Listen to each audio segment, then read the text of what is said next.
గురుగారు, ధనుసు రాశి వారికి ఈ వారం ఏ విధంగా ఉండబోతోంది? ధనుస్సు రాశి వారికి 6 గ్రహాలు చక్కగా యోగిస్తున్నాయమ్మా. సప్తమంలో చంద్రుడు, చతుర్థంలో బుధ శుక్రులు, తృతీయంలో రవిశనులు, దశమంలో కేతువు. ధనాదాయ మార్గాలు పెరుగుతాయి. అదృష్ట యోగం పడుతుంది. అవకాశాలను దృష్టిలో పెట్టుకొని వచ్చిన ప్రతి అవకాశాన్ని సద్వినియోగం చేయండి. విజ్ఞానపూర్వకమైన ఎన్నో విషయాలు తెలుసుకోవడానికి కాలం సహకరిస్తుంది. తగినంత ప్రయత్నం చేయండి. సాధన ఫలిస్తుంది. అర్హతను పెంచుకుంటూ మీ లక్ష్యాలను పూర్తి చేయండి.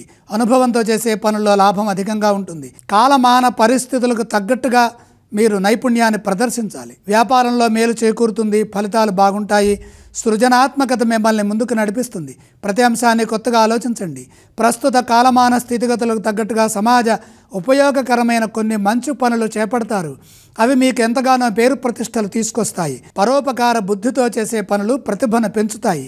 ఆధ్యాత్మికంగా దైవబలం రక్షిస్తుంది.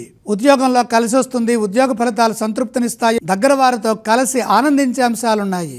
భూగృహ వాహనాది యోగాలు సత్ఫలితాన్నిస్తాయి.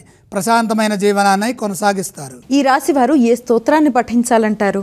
ధనుస్సు రాశి వారు లక్ష్మీ ధ్యానం చేయడం మంచిది. ఈ రాశి వారు ఏ ఆలయాలను సందర్శించాలి?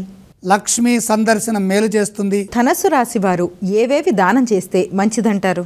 దానాలు అవసరం లేదు.